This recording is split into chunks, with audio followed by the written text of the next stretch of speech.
पररूप संधि के अध्ययन के क्रम में ओमांगोश्चा इस शास्त्र का अध्ययन आज करेंगे। ओमांगोश्चा इस शास्त्र में दो पद हैं। ओमांगोह यह सप्तमी के द्विवचन का रूप है, चा यह अव्यय पद है। ओमांगोह ये जो सप्तम्यंत पद है वह समस्त है। उसमें कौन सा समास हुआ है, उसका विग्रह क्या है, तो उसको हम लोगों ने देखा। ओयश्चा आंचा इति ओमांगो तयोः ओमांगोः। तो यहाँ इस प्रकार ये विग्रह हुआ और इतरेतर योग द्वंद्व समास यहाँ हुआ। इस सूत्र में आज पुनः सूत्र के द्वारा आज की अनुवृत्ति आती है। एक ही पर रूपम से पर रूप की अनुवृत्ति आती है। एक पूर्व प्रयोग का अधिकार है और इको एणची सूत्र के द्वारा अची पद की भी अनुवृत्ति आती है। तथा स्यात् इस क्रियाबोधक पद का हम अध्याहार करते हैं। आत्म में ये पंचम्यंत है और आ का मतलब है अवर्ण। आत का अर्थ हो जाएगा अवर्ण से, अवर्णात्। अब ओमांगोहो में जो सप्तमी है उसका अर्थ कर लीजिए अवयव और उसका संबंध होगा अची के साथ। तो क्या अर्थ हो जाएगा? ओमांगो रवयवे अचि परे। ओमांगो रवयवे अचि परे पूर्व परयोः स्थाने। तो पूर्व कौन है? अच है, मतलब अवर्ण है और बाद में अच है। तो पूर्व परयोः अवर्ण अचोः स्थाने पररूप में एकादेश स्यात्। एक अर्थ है एकादेश। तो क्या अर्थ हो गया? अवर्ण अवर्ण मतलब अकारांतात् अथवा अवर्णात्, ऐसा अवर्णात् ओमांगो रवयवे अचि परे पूर्व परयोः अवर्ण अचोः स्थाने पररूप में एकादेश स्यात्। क्या अर्थ हुआ? रवयवे अचि परे पूर्व परयोः अवर्ण अचोः स्थाने पररूप में एकादेश स्यात्। हिंदी में समझिए, अवर्ण से ओम अथवा आंग का अवयव अच पर में रहे तो पूर्व जो अवर्ण तथा परभूत जो अच, उन दोनों के स्थान में पररूप एकादेश होता है। यह इस सूत्र का अर्थ बना। इसका उदाहरण दे रहे हैं एक वाक्य। क्या वाक्य है? शिवायों नमः, है ना? शिवायों नमः, यह एक वाक्य उदाहरण के रूप में प्रस्तुत किया। यहां देखो, ये शिवाय एक शब्द है। क्या शब्द है? शिवाय। शिवाय कैसे बना? तो यहाँ नमः शब्द का योग है। किसका संबंध है? शिवाय, शिव के साथ नमः का संबंध है। तो नमः शब्द के योग रहने पर नमस्वस्ति स्वाहा इस सूत्र के द्वारा कौन विभक्ति हो जाती है? विभक्ति होती है। यहाँ नमः शब्द के योग में ही शिव शब्द से चतुर्थी विभक्ति आई है। तो शिवाय नमः। अब किस प्रकार के शिव को नमस्कार कर रहे हो? तो वहां एक ओम शब्द को भी रख दिया। क्या रख दिया? ओम। कहीं पर भी हम रख सकते हैं, कोई ऐसा संस्कृत में नियम नहीं है कि पहले ही रखना है कि बाद में रखना है। तो ओम इस शब्द को बाद में रख दिया। ये ओम का मतलब है ब्रह्म। क्या अर्थ है? ओम का अर्थ ईश्वर अथवा ब्रह्म। तो जो ईश्वर है, शिव कोई अगर बालक का नाम है तो उस बालक को प्रणाम नहीं कर रहे हैं। जो ईश्वर शिव है उस ईश्वर भूत शिव को हम नमस्कार कर रहे हैं। ओम शब्द का अर्थ क्या है? ईश्वर। ईश्वर। ओम शब्द का क्या अर्थ है? ईश्वर। कोई योग का विद्यार्थी है? तो वहां योग में जो है ईश्वर का बोधक शब्द क्या है, तो ऐसा बताया गया है तस्य वाचकः प्रणवः। तस्य वाचकः प्रणवः, तस्य मतलब ईश्वरस्य, वाचकः प्रणवः, ये सूत्र है। तस्य वाचकः प्रणवः। ईश्वर का पहले लक्षण बताया गया। इसको आप परीक्षा वगैरह के लिए ध्यान दीजिएगा कि सांख्य और योग में वस्तुतः कोई विशेष अंतर नहीं है। जो लोग कहते हैं सांख्य अलग है, सांख्य अलग है, योग अलग वस्तु है, वो लोग वस्तुतः बच्चे हैं, वो लोग विद्वान नहीं। सांख्य योगौ पृथक बालाः प्रवदन्ति। भगवान कृष्ण गीता में कहते हैं सांख्य योगौ पृथक, ऐसा कौन कहते हैं? बालाः प्रवदन्ति न पंडिताः। पंडित लोग ऐसा नहीं कहते। सांख्य योगौ पृथक बालाः प्रवदन्ति न पंडिताः। बालाः प्रवदन्ति, पंडिताः न प्रवदन्ति। पंडित लोग ऐसा नहीं कहते कि दोनों अलग अलग हैं। सांख्य और योग दोनों क्या है? एक। और दोनों एक हैं, इस बात को जो समझता है वही वस्तुतः ठीक ठीक जानकार है। एक दूसरा श्लोक है गीता में, तो सांख्य और योग को जो एक समझे स सम्यक सपश्यति। सांख्य योग, ये तो हो गया। एक दूसरा वहीं पर है, एकम सांख्यं च योगं च यह पश्यति स पश्यति। दूसरे श्लोक में भगवान कृष्ण कहते हैं एकम सांख्यं च योगं च यह पश्यति स पश्यति। सांख्य और योग दोनों एक हैं, इस प्रकार जो देखता है वही वास्तविक रूप से पश्यति नाम सम्यक रूपेण जानाति। पश्यति का भाष्यकार अर्थ करते हैं सम्यक पश्यति, मतलब सम्यक रूपेण जानाति। तो सांख्य और योग दोनों एक हैं, इस रूप में जो देखता है, जो समझता है, जानता है, वह वस्तुतः ठीक ठीक समझता है। तो सम्यक पश्यति, सम्यक जाना। और दोनों को जो अलग अलग कहता है वह कौन है? बालक है, विद्वान। लेकिन एक थोड़ा सा अंतर है। क्या अंतर है? कि सांख्य में ईश्वर को नहीं माना गया। सांख्य दर्शन में ईश्वर के स्वरूप के बारे में कहीं पर भी वर्णन नहीं कहा गया, इसलिए उसको निरीश्वर सांख्य कहते हैं। ये परीक्षा वगैरह में पूछता है सांख्य का नाम क्या है? निरीश्वर सांख्य, क्योंकि उसमें ईश्वर का वर्णन नहीं है। तो ईश्वर के स्वरूप का वर्णन न होने से उसको निरीश्वर सांख्य कहते हैं। और जब योग पढ़ते हैं पतंजलि का, तो वहां ईश्वर का वर्णन है, ईश्वर के स्वरूप का वर्णन है, इसलिए इसको क्या कहते हैं? शेश्वर सांख्य कहते हैं।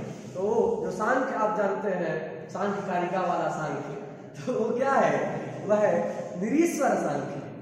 और जो पतंजलि का योग है वो भी सांख्य से अतिरिक्त नहीं है, लेकिन उसमें ईश्वर का वर्णन है, एक ईश्वर नाम का अतिरिक्त तत्व है, अतः उसको क्या कहते हैं? शेश्वर सांख्य। क्लेश कर्म विपाकाश्रयैरपरामृष्टः पुरुष विशेषः ईश्वरः।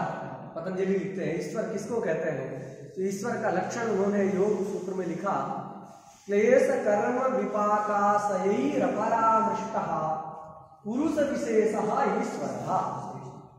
ईश्वर का ज्ञान कैसे होगा? कौन बताएगा? तो एक दूसरा सूत्र लिखते हैं, तस्य वाचकः प्रणवः। जो प्रणव है, ये ओम है, वो क्या है? उस ईश्वर का वाचक है। बात सुना गई? तो इसका ओम का अर्थ क्या करेंगे? ईश्वर। बात सुना गया? क्या प्रमाण है इस अर्थ में? तस्य वाचकः प्रणवः, ये शास्त्र ही प्रमाण है। तो किसी बालक का नाम हो शिव, तो उसको हम नमस्कार नहीं करते हैं, हम तो उस ईश्वर भूत जो शिव है, जो ईश्वर स्वरूप है शिव, उस शिव को ही हम नमस्कार करते हैं। बात सुना गई? अथवा ओम का अर्थ है ब्रह्म, ओम इत्येकाक्षरम ब्रह्म, ऐसा आता कि नहीं? ओम इत्येकाक्षरम ब्रह्म, ये एक अक्षर के रूप में जो है ब्रह्म ही है। बात सुना गई? तो इसका अर्थ ब्रह्म। तो क्या अर्थ हो जाएगा? ब्रह्म स्वरूप जो शिव है। अगर ईश्वर अर्थ करते हैं तो ईश्वर स्वरूप जो शिव है, उस शिव को हम नमस्कार करते हैं। अथवा जो ब्रह्मस्वरूप है उस ब्रह्मस्वरूप शिव को नमस्कार करते हैं। तो ये वाक्य है शिवायोम नमः। अर्थ क्या है? ब्रह्मस्वरूपिणे शिवाय नमः है, अथवा ईश्वर स्वरूपाय शिवाय नमः। जो ईश्वर स्वरूप है मतलब जो साक्षात ईश्वर है उसको हम नमस्कार करते हैं। चलो ये तो अर्थ की बात है। अब इसके साधुत्व का विचार करते हैं या हम संधि का विचार करते हैं। तो देखो शिव शिवाय चतुर्थी समझ में आ गई। ओम नमः ये एक वाक्य है। अब इसमें देखो शिवाय में यकारोत्तरवर्ती अवर्ण है कि नहीं है। उस शिवाय शब्द घटक यकारोत्तरवर्ती अवर्ण से ओम शब्दावयव ओकार रूपी अच के परे रहते पूर्व और पर के स्थान में पहले आत्मा से गुण प्राप्त है कि नहीं, उसका भी निमित्त तो है, अच पर में चाहिए। तो यहाँ शिवाय शब्द घटक यकारोत्तरवर्ती अवर्ण से ओम शब्दावयव ओकार रूपी अच के परे रहने पर सबसे पहले आप पुनः सूत्र के द्वारा पूर्व और पर के स्थान में गुणैकादेश की प्राप्ति है। समझा गया? गुण वृद्धि होगी ना, गुणैकादेश, तो गुणैकादेश की प्राप्ति है। उसके बाद वृद्धि रेचि इस शास्त्र के द्वारा उसको बाध करके अपवादत्वात् पूर्व और पर के स्थान में क्या प्राप्त है? वृद्धि की प्राप्ति है। उसको भी बाधने के लिए ओमाम गोश्चा यह पररूप विधायक शास्त्र उपस्थित होता है। इस शास्त्र का अर्थ है अवर्ण से ओम शब्दावयव अच परे रहते अथवा आम शब्दावयव अच परे रहते पूर्व जो अवर्ण तथा परभूत जो अच, उन दोनों के स्थान में पररूप एकादेश होता है। ऐसा अर्थ इस सूत्र का। यहाँ देखो शिवाय शब्द घटक यकारोत्तरवर्ती जो अवर्ण उससे ओम शब्दावयव ओकार रूपी अच पर है, अतः पूर्व जो अवर्ण तथा परभूत जो ओकार, इन दोनों के स्थान में क्या हो जाएगा? पररूप हो जाएगा। तो दोनों आ और ओ के स्थान में पररूप हो गया। तो पर कौन है? ओ। उसके सदृश रूप वाला एक ओ आ गया। समझा गया? तो इन दोनों ओ को इनको हटा देना है, यहाँ से वो हटा देंगे और इसे इधर से आ हट जाएगा, तो ये अलग हो गया। तो शिवाय ओम नमः इसको मिला देंगे ओम अजीनम परेण संयोज्यम, तो ये ओकार या में मिल जाएगा शिवाय ओम नमः। फिर ये जो माँ दिख रहा है उसको मूल स्वारा इस सूत्र के द्वारा अनुस्वार हो जाएगा, तो शिवाय ओम नमः इस प्रयोग का साधुत्व हो जाएगा। बात सुना गई? वाक्य बन गया। मौन स्वारा को बाद में भी हम हल संधि में विशेष रूप से पढ़ेंगे। तो ये शिवाय ओम नमः बन गया। देखो अब दूसरा प्रयोग हमको क्या बनाना है? शिवे ही प्रयोग बनाना है। बात सुना गई? देखो एक प्रयोग बनाने से पहले एक सामान्य जानकारी आप जो है रख लीजिए। वह यह है कि व्याकरण में दो प्रकार से शब्दों का संस्कार किया जाता है, क्योंकि सारे वाक्य ही रहते हैं ना, पुराण पढ़िए काव्य पढ़िए सब वाक्य, उन पूरे वाक्य का संस्कार होता है। यह एक पक्ष है। दूसरा पक्ष है पद संस्कार पक्ष। तो दो पक्ष है। पहला पद संस्कार को ले लीजिए। पहला पक्ष क्या है? पद संस्कार पक्ष। एक वाक्य बहुत लंबा होता है, उस वाक्य में जितने भी पद हैं उन पदों को अलग अलग जगह बनाया जाता है। अलग अलग जगह उन पदों के साधुत्व का निष्पादन करके फिर उन बहुत सारे पदों को एक साथ प्रयोग कर देते हैं, तो वाक्य बन जाता है। बात सुना गई? इसको क्या कहते हैं? इसको कहते हैं पद संस्कार पक्ष। आजकल हम लोग गाड़ी वगैरह खरीदते हैं तो जो गाड़ी है उस गाड़ी में बहुत सारी सामग्री लगी रहती है कि नहीं? तो गाड़ी की जो सामग्री है सारी एक ही कंपनी नहीं बनाती। उस गाड़ी का एसी कोई दूसरी कंपनी बनाती है, उसके चक्के कोई दूसरी कंपनी बनाती है, उसका इंजन कोई दूसरी कंपनी बनाती है कि नहीं? और उसका जो बाहर का वो रहता है ढांचा, उसको कोई और कंपनी बनाती है। तो सारे मटेरियल अलग अलग जगह बनते हैं, उनको एक साथ फिट करके फिर वो जो है आपको मिलता है कि नहीं? इसी प्रकार कोई आप वाक्य आपको बनाना है, सामान्य वाक्य हम देते हैं रामः ग्रामं गच्छति, रामः ग्रामं गच्छति। अब इस वाक्य के साधुत्व को बनाना है तो क्या करेंगे? रामः कहीं अन्यत्र बनाएंगे, दूसरी फैक्ट्री में रामः बनेगा, और ग्रामम को अलग जगह बनाएंगे और गच्छति को कहीं और जगह बनाएंगे। तो तीनों शब्दों को अलग अलग बना लिया, गम धातु से तिप प्रत्यय करके गच्छति बन गया लट लकार में एक वचन में। राम शब्द है, उससे प्रथमा के एक वचन में सूर्य विसर्ग होके रामः बन गया। ग्राम शब्द है, उससे कर्मत्वगत एकत्व की विवक्षा में हम प्रत्यय होकर के पूर्व रूप करके ग्रामम बना लिया। फिर जो है रामः को ग्रामः का ग्रामः नहीं रामः ग्रामम तथा गच्छति, इन तीनों पदों को एक साथ प्रयोग कर दिए तो वाक्य बन गया रामः ग्रामम गच्छति। ये सारे शब्द अलग अलग बनाते हैं कि नहीं? आप लोग जो कौमुदी पढ़ रहे हैं वो समझते होंगे कि ये दोनों सुबंत में बनता है, ये तिगंत में बनता है, अलग अलग जगह बनते हैं। वो भी ये पहले ही बना दिया जाता है रामः, फिर जब अमी पूर्वा पढ़ेंगे तो वहां ग्रामम बनेगा। अलग अलग जगह ये सारे पदों का संस्कार किया जाता है और पदों का पृथक पृथक संस्कार करके पदों का पृथक पृथक संस्कार करके उनको एक वाक्य में रखा जाता है। इस पक्ष को क्या कहते हैं? पद संस्कार पक्ष। क्या कहते हैं?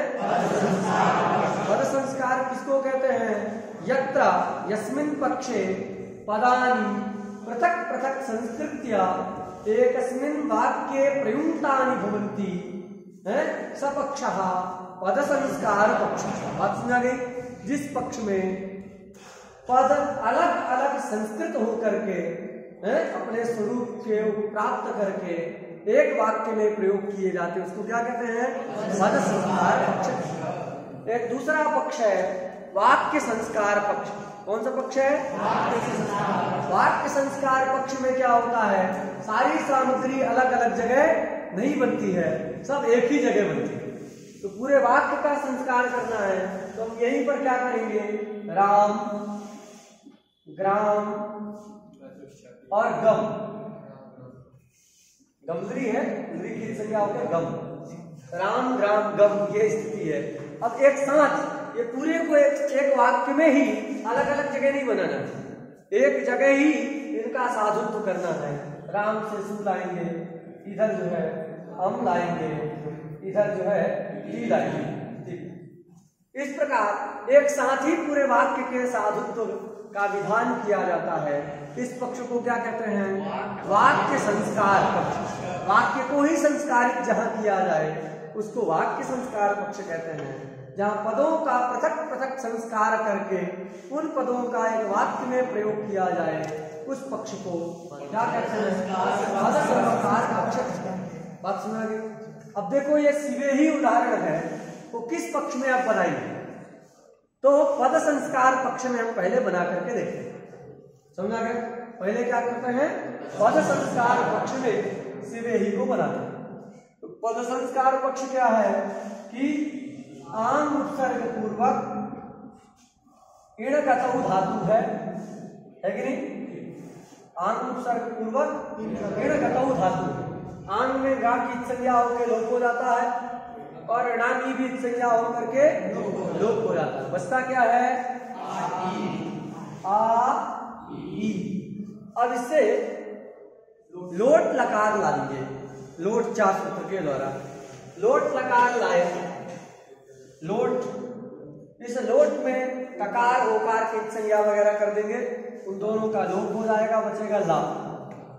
और ला के स्थान में तिप्तस जी सिप्तस काम इप्मस इस सूत्र के द्वारा क्या करेंगे, मध्यम पुरुषगत एकत्व की विवक्षा रहने पर सिप प्रत्यय लाते हैं।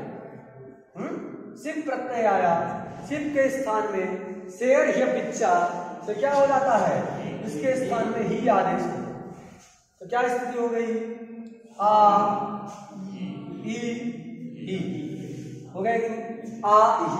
इसको एक प्रक्रिया समझ में नहीं आ रही, छोड़ दो। यह मान लीजिए कि आ से ही पर में, ठीक है कि नहीं, आ से ही ये शब्द धातु के लोट लकार मध्यम पुरुष एक वचन का रूप है ही। तो क्या स्थिति है, आ ही, ये जो है स्थिति यहां पर।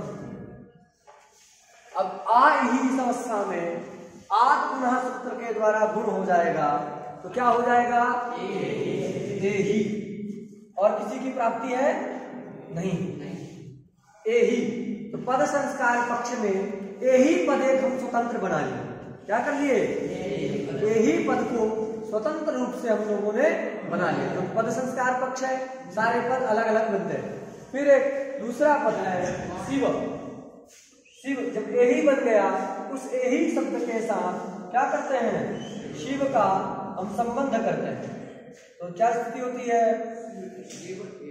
शिव ए ही, यही लिखा है कृति में, शिव ए ही।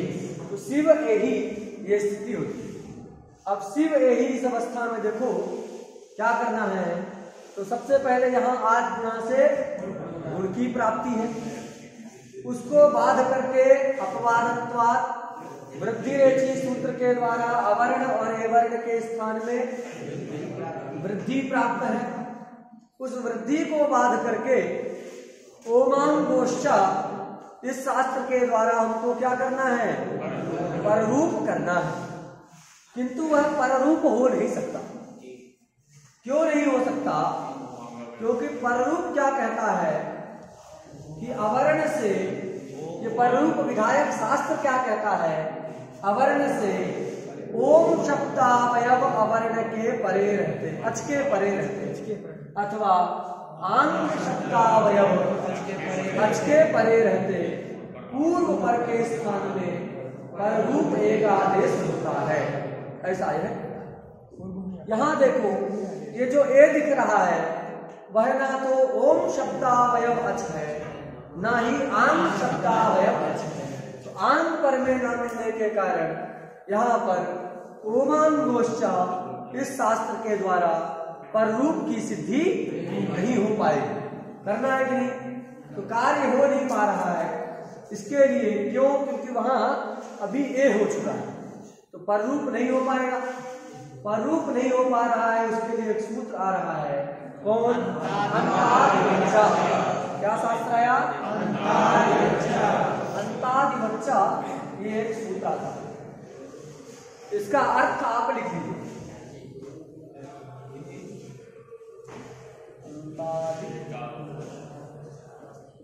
बच्चा।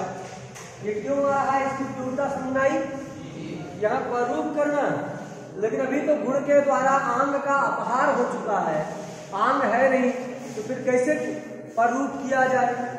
ओमांगोश्चा सूत्र जो है व्यर्थ होने लगेगा, क्योंकि आंग मिलेगा ही नहीं। तो इसलिए यहाँ पर सूत्र उपस्थित होता है, कौन, अंतादिवच्चा। क्या सूत्र है, अंतादिवच्चा। इसमें दो पद है, अंतादिवत यह अव्यय पद है और चा भी अव्यय पद है, ये दोनों ही अव्यय पद है।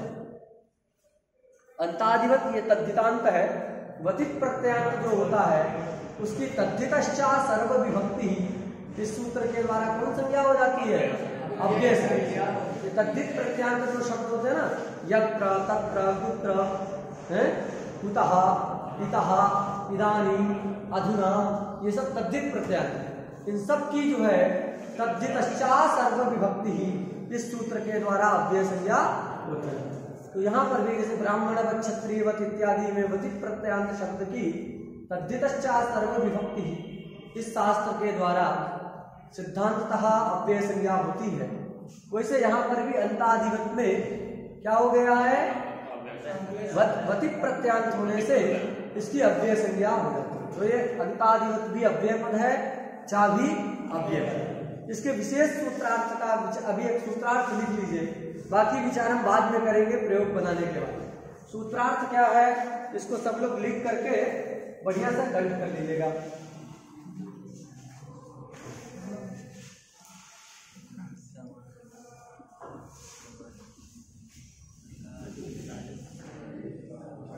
एकादेशस्य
तदवृत्तिर ये धर्मा, तदवृत्तिर ये धर्मा।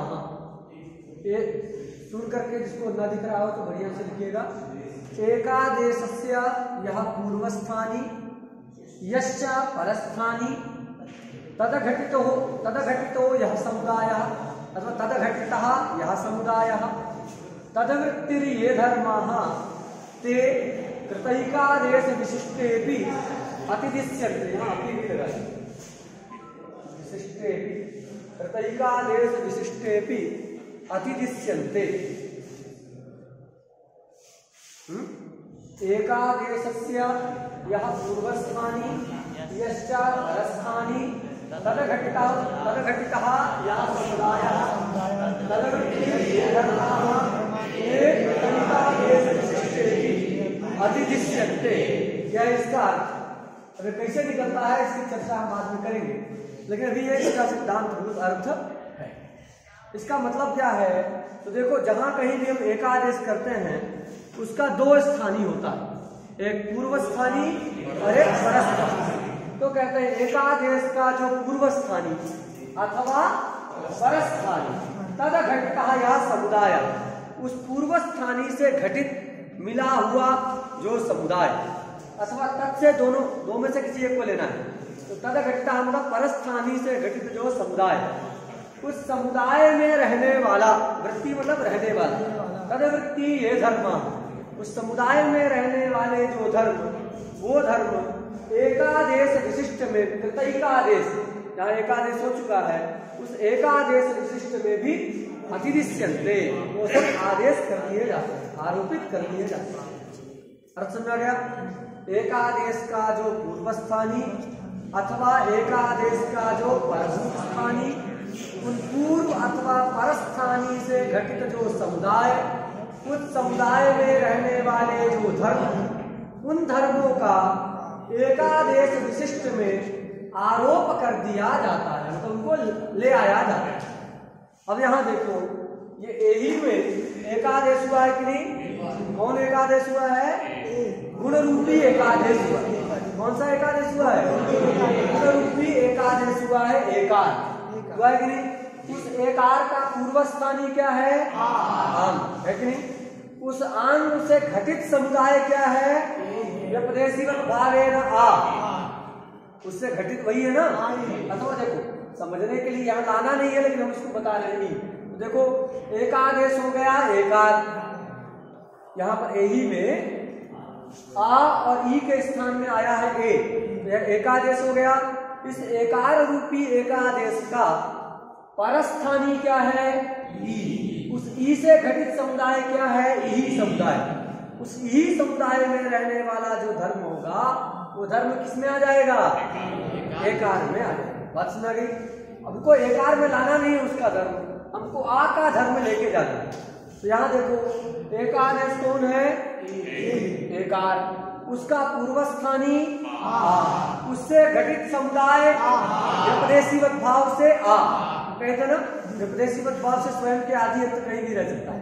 तो एकादेशः एकारः तस्य पूर्वस्थानी आकारः तदवृत्ति धर्म तदघटितः समुदायः व्यपदेशीवत भावेन पूरा बोला व्यपदेशीवत भावेन आकार तदवृत्ति धर्म कौन हो गया? आंत धर्म। इस आम में कौन सा धर्म रह रहा है? आंत धर्म रह रहा है। तो तदवृत्ति धर्म हो गया आंत धर्म। उस आंत धर्म का एकादेश विशिष्ट जो एकार है इसमें भी तो ए भी क्या हो जाएगा? आंग हो जाएगा। अतः आंग संबंधी अचपर में मिल जाएगा और उसके परे रहते पूर्व और पर के स्थान में ओवांग गोष्ठा सूत्र के द्वारा परलुप हो जाएगा। दोनों के स्थान में क्या हो गया? किसको समझ में नहीं आया? एक बार रिपीट कर दो। ठीक से समझना, तुम लोग को भी नहीं आया ना? बोलना चाहिए। चलो, अरे हम तो समझ ही जाते हैं किसको नहीं आया, लेकिन हम चाहते हैं अपने से आप कहिए। मान लो किसी को कह दे कि भाई तुमको नहीं आया, अब उसको बुरा लग जाए, वो खड़े होकर कहने लगे हमको आ गया, आप कैसे हमारा अपमान कर रहे हैं, क्या करेंगे? इसलिए हम जान जाते हैं, लेकिन आप लोग बता दिया कि जिसको नहीं आता है तो आपका जो है हम फिर से बता दें, आप ही कही थी। चलो बात समझ आ गई? देखो शिव यही ये स्थिति तो समझ में आ गई है। यहाँ एकादेश मतलब दो के स्थान में जब कोई एक आता है तो उसको क्या कहते हैं? एकादेश। आ और ई के स्थान में ए आया है ना, आठ गुना से गुण होकर के, तो ए क्या हो गया? एकादेश। ये एकार जो है एकादेश, उस एकार रूपी एकादेश का, एकादेश से ना, एकार रूपी एकादेश का जो पूर्वस्थानी कौन है? आ। ए का पूर्वस्थानी दो स्थानी है, आ और ए, ये पूर्व है ये पर है, पूर्वस्थानी हो गया आ। उस आ से घटित मतलब उससे मिला हुआ समुदाय क्या है? तो व्यपदेशीवत भाव से आ। व्यपदेशीवत भाव क्या है? तो पूर्व कक्षा में हम पढ़ाए कहीं, कहाँ पढ़ाए थे? अचोन्त्यादिति कल ही पढ़ाए थे, वहां पर आप देखना तो थोड़ा सा समझ में आ जाएगा। तो व्यपदेशीवत भाव से पूर्वस्थानी आ से घटित हो गया आ। उस आ में रहने वाला धर्म क्या है? आ है। कौन सा धर्म रहेगा? आंत। आंत का है ना आकार, तो इस आ में रहेगा आंत धर्म। उस आंत धर्म का अतिदेश एकादेश विशिष्ट, जहां एकादेश हुआ है ए में, उसमें आ जाएगा। समझ आ गया? तो एकादेश विशिष्ट में आ गया तो ए को भी हम क्या मान लेंगे? आंग संबंधी अच मान लेंगे, और उसके परे रहते ओमान गोष्ठा इस शास्त्र के द्वारा पूर्व और पर के स्थान में क्या हो जाएगा? पररूप हो जाएगा। तो पूर्व है आ, पर है ए, उसके स्थान में पररूप करना है, तो पर ए है, उसके समान ए ही आदेश हो जाएगा। ए कर दिए, इधर से ए चला गया, इधर से भी आ चला गया, हल हो गया। शिव ए ही मिला दीजिए तो शिव ही, ये शब्द बन गए। किस पक्ष में हमने बनाया शिव ही? पद संस्कार पक्ष में तो शिव ही इस प्रकार बनेगा। अब वाक्य संस्कार में बनेगा कि नहीं? तो वाक्य संस्कार में जब बनाना होगा तो क्या करेंगे जी? शिव को भी पहले ही रखेंगे, पूरा एक साथ बनता है ना, शिव आ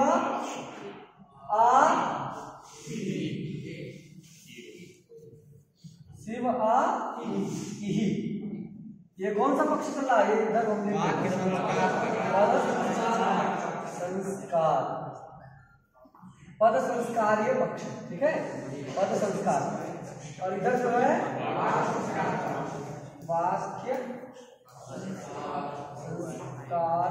पक्ष, दो। पद संस्कार में हमने पहले यही पद को पृथक बना लिया, बाद में शिव के साथ संबंध करके वहां पर हमने पररूप को किया, तो पद संस्कार। वाक्य संस्कार में देखो शिव आ ही, ये स्थिति है, मतलब ये धातु रहेगी यहीं पर, शिव करेंगे ही करेंगे तो क्या स्थिति बन गई, आ शिव आ ही, ये स्थिति बन गई। इस पक्ष में वाक्य संस्कार। अब इस पक्ष में देखो दो प्राप्त, ये आ और आ, तो शिव शब्दावयवकार उत्तरवर्ती जो अकार है उससे आ परे रहते, पूर्व और पर के स्थान में पहले आद गुना से क्या प्राप्त रहता है, गुण प्राप्त रहता है, उसको बाध करके कौन प्राप्त होगा, प्राप्त है, उसको बाध करके अकः सवर्णे दीर्घा, इस शास्त्र के द्वारा आ और आ इन दोनों के स्थान में दीर्घ प्राप्त। बात समझ गई, पहले गुण प्राप्त था, उसको बाध करके दीर्घ की प्राप्ति, तो इन दोनों के स्थान में एक प्राप्त हो गया दीर्घ। फिर ये आ से ई पर गए, तो यहाँ पर आ और ई के स्थान में क्या प्राप्त है, गुण प्राप्त, आ गुणा सूत्र के द्वारा गुण प्राप्त। किसको किया जाए, तो देखो जहां आद गुणा की प्राप्ति है वहां पर, मतलब यहां पर देखो शिव आ, इस अवस्था में दोनों की प्राप्ति रहती है, पहले किसकी प्राप्ति रहती है, गुण की प्राप्ति रहती है, और फिर दीर्घ की भी प्राप्ति रहती है। तो ये जो दीर्घ है वह क्या होता है, दैत्यादि इत्यादि स्थल में वह गुण का अपवाद होता है।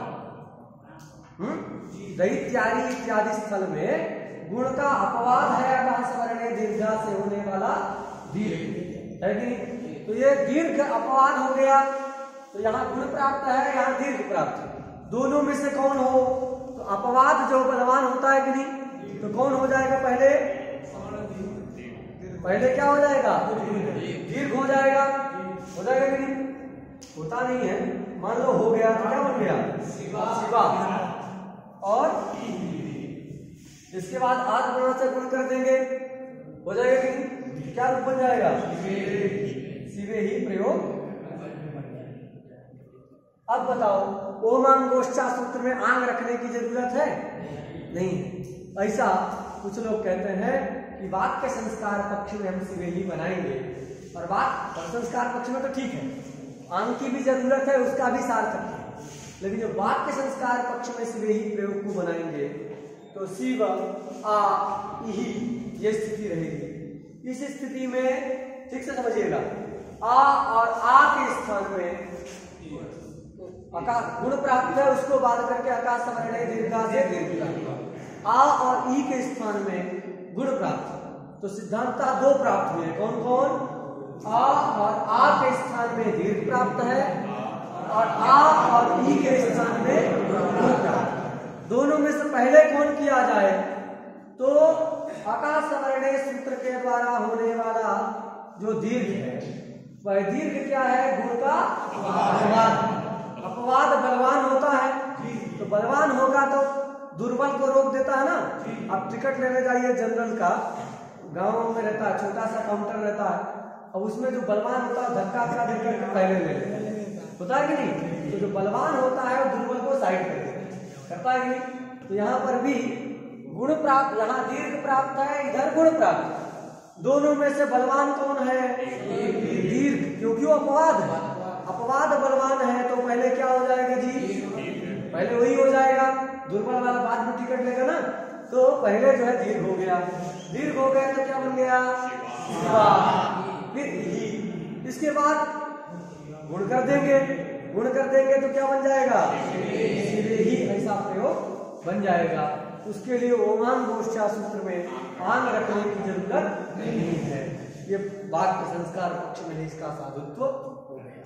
बात सुनिए, ऐसा कुछ लोग आक्षेप करते हैं, ये उनका आक्षेप है, पद संस्कार पक्ष में, वाक्य संस्कार पक्ष में आंग रखने की जरूरत नहीं है।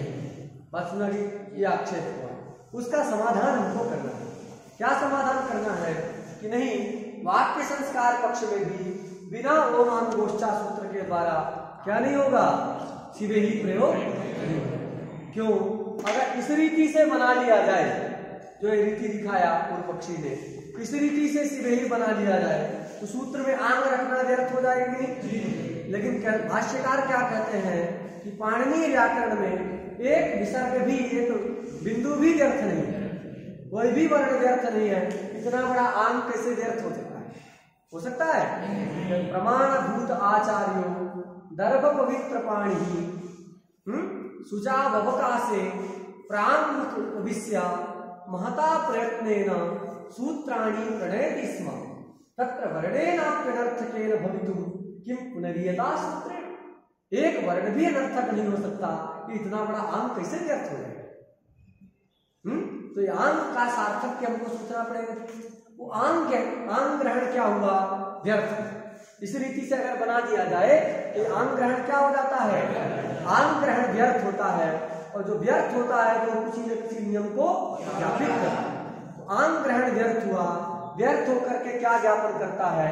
तो ज्ञापन करता है धातुपसर्गयो कार्यम अंतरंगम। क्या कहता है?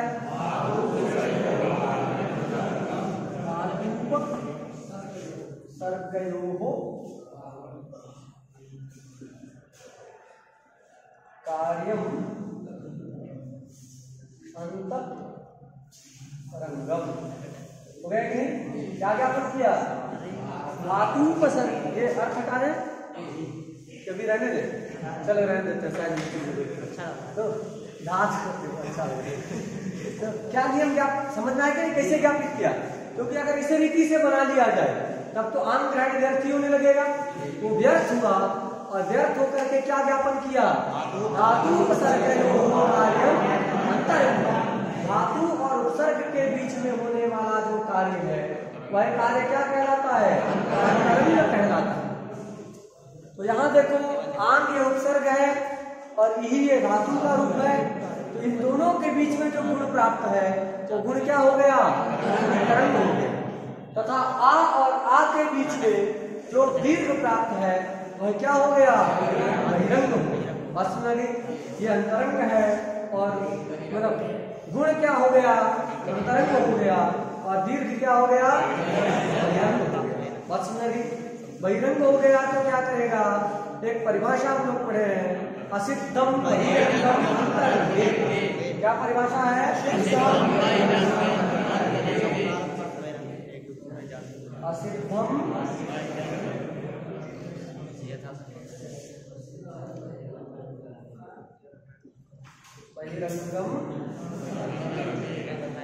अंतरंगे। असिद्धम बहिरंगम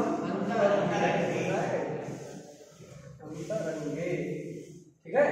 असिद्धम बहिरंगम अंतरंगे मतलब अंतरंगे कार्ये कर्तव्ये समकाल प्राप्त बहिरंगम जात बहिरंगं च असिद्धम भवति। बहिरंग दो प्रकार, जो एक ही समय प्राप्त है, मतलब अंतरंग भी प्राप्त है, बहिरंग भी प्राप्त है। एक ही समय जब प्राप्त रहते हैं ऐसे बहिरंग को क्या कहते हैं? समकाल प्राप्त बहिरंग। क्या कहते हैं? एक ही समय, अंतरंग के समय में ही प्राप्त। जिस समय अंतरंग प्राप्त है उसी समय बहिरंग भी प्राप्त होगा। उस बहिरंग को क्या कहा जाएगा? समकाल प्राप्त बहिरंग। बात सुना जी? अब बहिरंग पहले हो चुका है, अंतरंग कार्य बाद में करना है, उसको क्या कहेंगे? जात बहिरंग। हो चुका है ना, उसको कहेंगे जात बहिरंग। तो इस परिभाषा के द्वारा असिद्धम बहिरंगम अंतरंगे, इस परिभाषा के द्वारा समकाल प्राप्त बहिरंग भी असिद्ध होता है और जात बहिरंग भी असिद्ध होता है। कब? अगर अंतरंग कार्य करना हो तो ये परिभाषा कहती है अंतरंगे कार्य कर्तव्य समकाल प्राप्त बहिरंगम जात बहिरंगम च असिद्धम भवति। वो असिद्ध हो जाता है। बात सुना गई? इससे क्या पता चला? अंतरंग बलवान है, बहिरंग दुर्बल। बात सुना गई? ये परिभाषा से पता चला गया। तो आंग ग्रहण ने क्या ज्ञापित किया था? व्यर्थ होकर के धातु उपसर्ग का कार्य अंतरंग है। तो यहाँ आ और ई इन दोनों के स्थान में जो क्या प्राप्त है? इन दो के बीच में जो गुण प्राप्त है वह गुण क्या है? धातु। धातु है, ये उपसर्ग है, अतः ये इन दोनों के स्थान में प्राप्त जो गुण है ये क्या हुआ? अंतरंग हो गया। और इन दोनों के स्थान में प्राप्त जो दीर्घ है वो क्या हो गया? हो गया कि नहीं? और अंतरंग जब हमको गुण करना होगा तो बहिरंग क्या हो जाएगा? असिद्ध हो जाएगा, मतलब दुर्बल है। तो पहले क्या हो जाएगा जी? पहले गुण ही होगा, पहले दीर्घ। बात सुना गई? इस नियम के अनुसार, इस परिभाषा के अनुसार पहले क्या प्राप्त हो जाएगा? गुण ही प्राप्त होगा, पहले दीर्घ प्राप्त। ठीक है, इतने तक किसी कोई दिक्कत? लेकिन एक और भी नियम, केवल यही परिभाषा थोड़ी है, बहुत सारी परिभाषा है।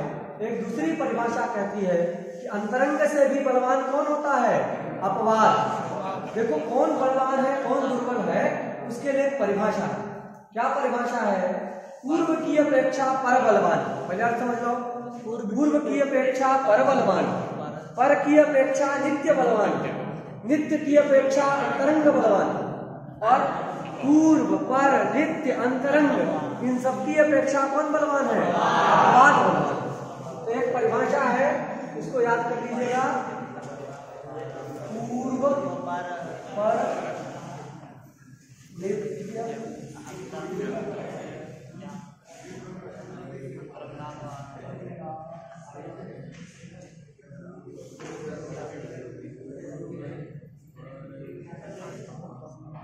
पूर्व पर नित्यांतरंगापवादानां विदाय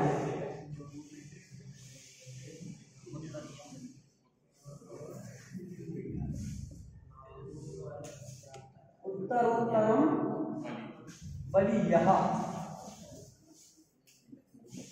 ये एक परिभाषा है। क्या परिभाषा है?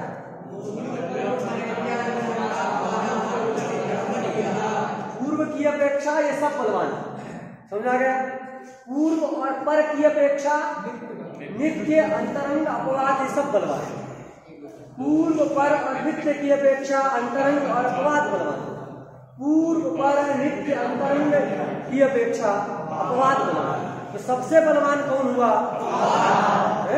इस परिभाषा पूर्व पर नित्यांतरंगापवादानां उत्तरोत्तरम बलीयः अनेन संग्राहक वाक्येन उत्तरोत्तरस्य बलवत्वं बोध्यते।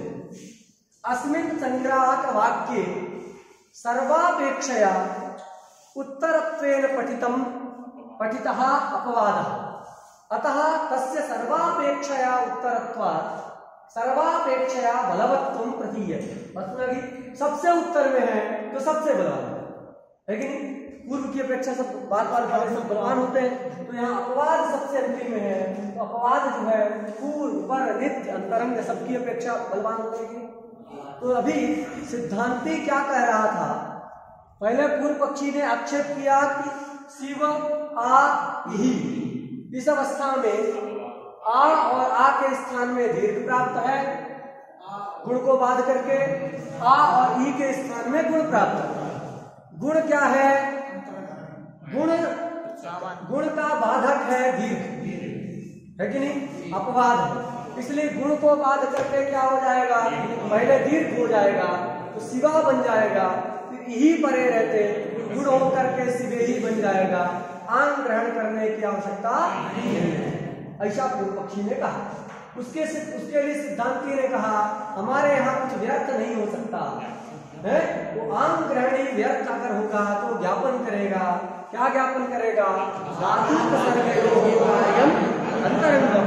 जब इसको ज्ञापित कर दिया तो आ और ई के स्थान में होने वाला जो गुण है वह गुण रूपी कार्य धातु और उपसर्ग के मध्य में प्राप्त है, अतः अंतरंग हुआ, और ये दीर्घ रूपी कार्य बहिरंग हो गए।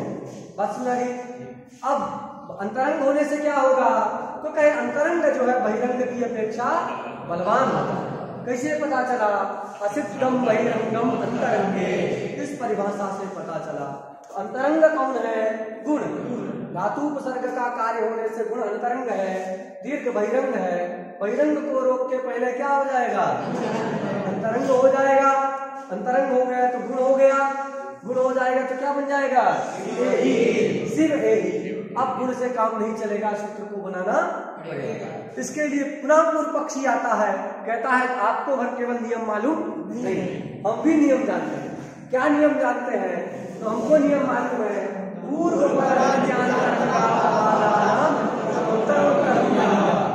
कहीं कहीं पूर्व शब्द का पाठ नहीं है, कई सारे स्थल में पूर्व शब्द का उल्लेख नहीं किया गया। पर नित्यांतरंगापवादानाम उत्तरोत्तरम बलिया, कौमुदी में ऐसा लिखा है। परिभाषेन्दु शेखर में कई सारे जगह पूर्व भी लिखा है। तो पूर्व पक्षी फिर आता है, कहता है हमको भी नियम मालूम है। क्या नियम मालूम है? ये पूर्व पर नित्यांतरंगापवादानाम उत्तरोत्तरम बलिया, ये कहता अंतरंग का भी चाचा कौन है? उससे भी बलवान कौन है? अपवाद। समझा गया? अंतरंग जो है यद्यपि दीर्घ का बाधक आप कह रहे हैं, उस अंतरंग से भी बलवान है अपवाद। और ये दीर्घ क्या है? गुण का अपवाद। क्या है? दीर्घ क्या है? गुण का अपवाद। गुण का अपवाद है तो पहले कौन हो जाएगा? अपवाद सबसे बलवान हो गया, तो अंतरंग पुनः दुर्बल हो गया, तो फिर कौन प्राप्त हो जाएगा? दीर्घ ही हो जाएगा। दीर्घ हो जाएगा तो शिवा ही, ये स्थिति में गुण करके शिवे ही बन जाएगा। आपका आंग ग्रहण फिर भी व्यर्थ। आंग ग्रहण को आपने ज्ञापन किया, धातु उपसर्ग कार्य अंतरंगम, ये करने के बावजूद भी आंग ग्रहण क्या हो गया? फिर भी व्यर्थ है कि नहीं? तो वो कहता हम चुप नहीं रहेंगे। क्या नियम है? जब तक वह सार्थक ना हो जाए तब तक वो ज्ञापन करता रहता है। बस समझी? जब तक वो आंग ग्रहण सार्थक नहीं होगा तब तक ज्ञापन करता रहे।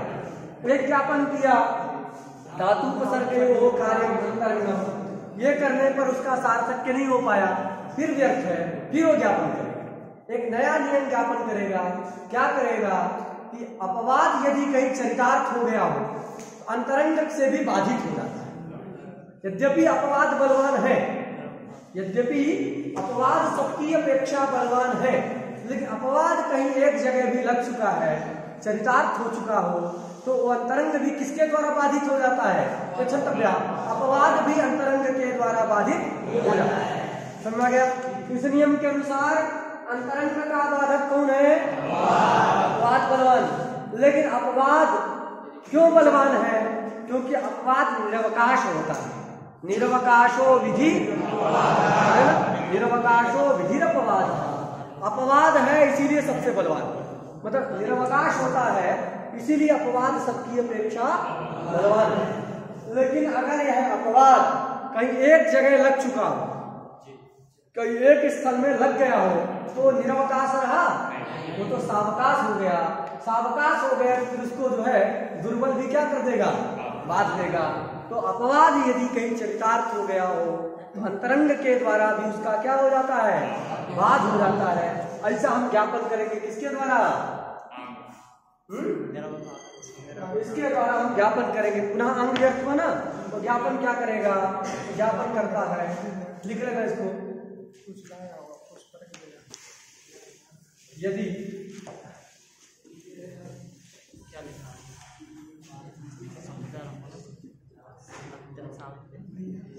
यदि अपवादो अन्यत्र चरितार्थः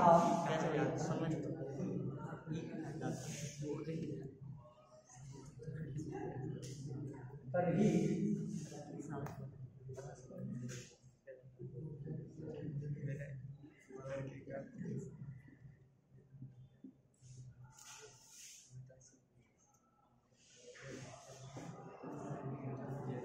समझा गया? अपवादो, ये यदि का पाठ यहाँ है जी। अपवादो यज्ञन्यत्र चरितार्थ, अपवाद को पहले लिख देते हैं। अपवादो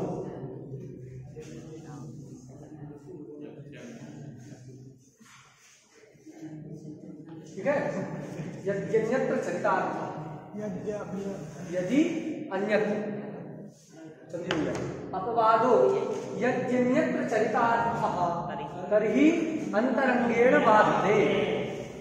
अपवाद यदि कहीं चरितार्थ हो गया है तो उसका निरवकाशत्व रूपी जो बीज था, वो बीज क्या हो गया? नष्ट हो गया। अपवाद सबसे बलवान क्यों है? क्योंकि निरवकाश है। अपवाद के सर्वापेक्षया बलवान होने में बीज क्या है? निरवकाशत्व। और निरवकाशत्व यदि बीज भंग हो जाता है कहीं एक जगह अपवाद के चरितार्थ हो जाने से, तो अपवाद अंतरंग के द्वारा क्या होता है? बाधित होता है। ऐसा ये ज्ञापन कर देगा आगे। यहाँ देखो, ये अपवाद जो है कौन? आकाश वर्णे दीर्घा से होने वाला दीर्घ यद्यपि अपवाद है कि नहीं? गुण की अपेक्षा है अपवाद, लेकिन वहां दैत्यारी में लग चुका है कि नहीं? दैत्यारी में तो लग चुका है, श्रीशा में लग चुका है। तो दैत्यारी में जहां की दैत्यारी में होमांगोष्ठा की प्राप्ति नहीं, तो वहां दैत्यारी सूत्र में लग करके अपवाद चरितार्थ हो गया है।